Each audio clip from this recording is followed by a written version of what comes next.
今回はユナイテッド航空とスターアライアンスの二大巨頭として有名なルフトハンザドイツ航空の搭乗レビューです。それからフランクフルト空港直結のシェラトンホテルの利便性がとっても良かったので、そちらも後半でレビューしていきたいと思います。ルフトハンザってマルチハブ戦略が功を奏して、かゆいところに手が届くダイヤや路線網を持っているので、他の航空会社より安いわけではないのですが、私はその利便性でルフトを選ぶ機会が多いです。同じように利便性の良さでパッケージツアーや出入り旅行などでもよく選ばれるエアラインだと思いますので、この動画を次の旅行や移動の参考にしていただけると嬉しいです。私はこの1年で関西国際空港からミュンヘンの往復、プラハからミュンヘン、リスボンからフランクフルトと4本のルフトハンザ便に搭乗しました。ルフトハンザは30時間前にオンラインチェックインが始まるので、前日にチェックインを済ませてから空港に向かいます。ミュンヘン往復は家族旅行だったので、1個あたりの手荷物が重量制限を超えても合算すればいいかなと思ったのですが、今どのエアラインも手荷物預けの自動化が進んでいて、自動手荷物預け機だと合算ができないので、エコノミークラス規定の23キロ以内に収まるように1人1個ずつのスーツケースにして向かいました。日本路線の機内食は往復ともに巻き寿司がついていて可愛かったです。機内食のメインって大昔はミールカートの一段一段に電熱板がついていて、カート内でヒーティングしている時期があって、ミールカートがすごく重かったんですよね。でも徐々にメインミールだけスチームオーブンなどで温めてからトレイにセットする方式に変わっていったので、カートも軽くなり、しっとり美味しいメインミールが出せるようになったと思います。日本路線は日本語を話すクルーがエコノミーにも 2,3 人いらっしゃったので、言葉で困ることはないかなと思います。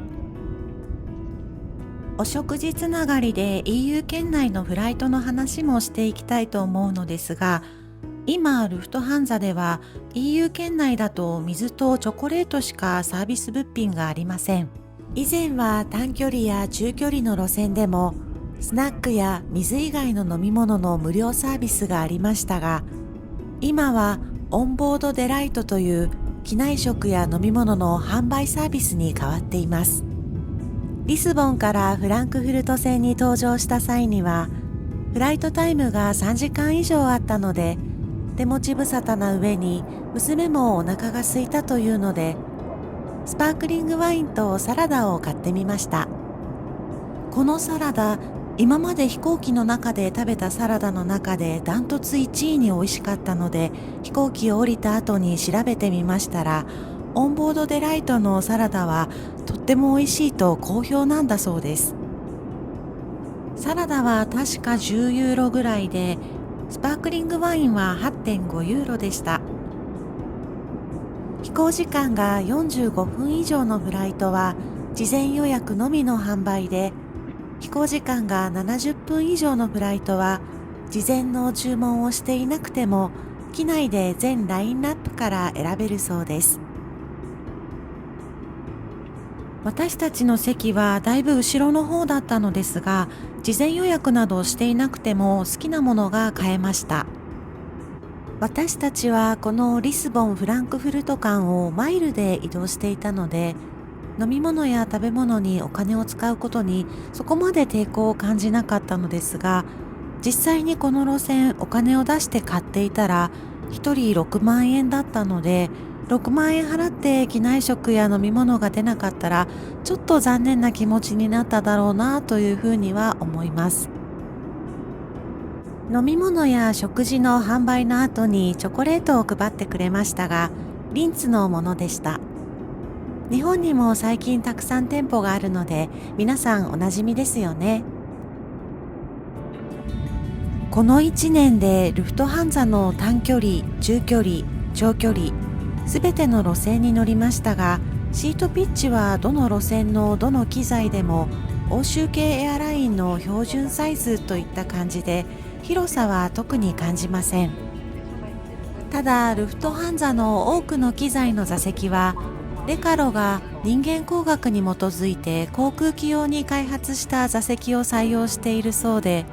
確かに座り心地は良かったような気がします。限られた空間でも座席の形がいいと体への負担が減っていいですよね。ANA の飛行機がいますね。明日お世話になります。ANA は羽田フランクフルト間を1日2往復出しているので、フランクフルトアムマイン空港でも遭遇率高いですね。3月にヨーロッパに行った時もユーロが本当に高くて、旅費をなるべく抑えるために飛行機やホテルをいろいろ見比べていたのですが、いろいろ見比べて安いものを購入したりマイルを使ったりしていたので、航空券の投資発券ができていなかったんですね。投資発券できていないと前の便が遅れて次の便に乗り継げなくても救済してもらえないと思うので、大事をとって前の日の夕方にフランクフルトに来ていました。それで翌日の ANA の羽田行きの便のプレミアムエコノミー席で結構空席が目立ったんですね。事前座席指定した席を変えようかなと思って見た時には満席だったのですが、当日実際に乗ってみると半分ちょっとぐらいしかお客様乗っていらっしゃらなくって、 CA さんに聞いてみましたら、実は乗り継ぎが間に合わなかったお客様がたくさんいらっしゃったんですということでした。どこの都市から来る方たちが乗り継げなかったかは具体的には聞かなかったんですけれども、私たちも危険だったな、前の日にフランクフルトに来といてよかったというふうに思いました。フランクフルト空港から電車で移動すればもっと割安なホテルはたくさんあったのですが、私たちはリスボンから夕方に到着して翌日の午前中に日本行きの便に乗るので、あまり時間がないなと思い、フランクフルト空港直結のシェラトンホテルに宿泊しました。到着ロビーからシェラトンホテルまでは案内板がこまめに出ているので道順もわかりやすいです。入り口はマリオットホテルと一緒になっていますね。中でエリアが分かれています。空港の到着ロビーからずっと屋内を歩いてこられるのでとっても便利です。食事もホテルの中でできますし、この後部屋に入ってからも飛行機の音が全然気にならなかったので、こちらのホテルとってもおすすめですね。シェラトンホテルのベッドは快適な眠りを科学的に追求してベッドブランドのシーリー社と共同開発されたものらしいのですが、今回ね、朝起きて娘と開口一番、すごいこのベッド良かったね、この旅で一番よく眠れたねとお互い同じことを言っていました。どこでも眠れると思っていましたが、やっぱり睡眠の道具というものは大事なんだなというふうに思います。チェックインした時にはホテルの下で夕ご飯を食べようねと話していたのですが、飛行機で移動しただけで運動不足だったので、散歩がてらターミナルの方に探検に行くことにしました。ターミナルにはお土産屋さんやフードコート、スーパーなどがあるので、夕ご飯を食べて少しスーパーで買い物をしてから帰ってこようと思います。この空港直結のシェラトンホテルから翌日乗る予定の ANA のチェックインカウンターは本当に近いです。翌朝ね、チェックアウトして ANA のカウンターに到着するまでに5分ぐらいしかかかっていないと思います。しかもこの ANA に乗る日がウィンタータイムからサマータイムに変わる日だったので、ホテルの時計を見ながら準備していたのですが、ホテルの時計1時間遅かったんですよ。準備の途中でスマートフォンを見て1時間早かったので、あれもしかしてと思って気づいたのですが、そこから慌てて用意して出かけても全然余裕で間に合いました。こちらのお店、イタリア料理とドイツ料理がミックスされたようなメニューのお店だったのですが、美味しかったです。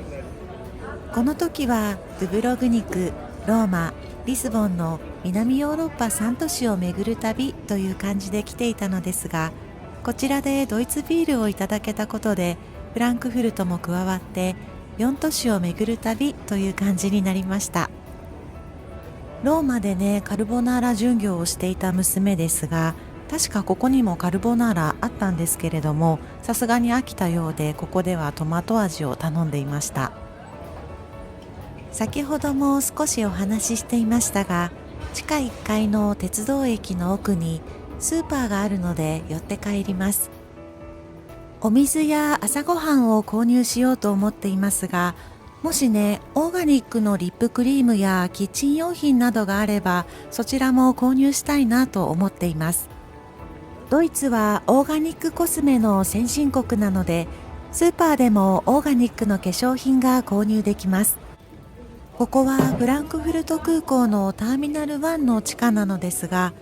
ターミナル1の C というエリアを降りていくとスーパーは比較的近いようです。私たち結構遠回りをしていってしまっていますね。ドイツのスーパーって日曜日や祝日がお休みのところが多いのですが、こちらは日曜日や祝日も空いていて、とても便利だと言っている方が多いです。私が調べた時の情報では6時から22時まで空いているということでした。空港の地下なのでどうかなと思ったのですが、期待以上の品揃えでした。皆様もフランクフルト空港で時間が空いた際には、ぜひこちらのスーパー訪れてみてください。ルフトハンザドイツ航空とフランクフルトアムマイン国際空港のレビューいかがでしたか？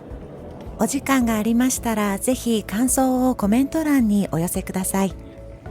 それではまた次回の動画でお会いしましょう。バイバイ。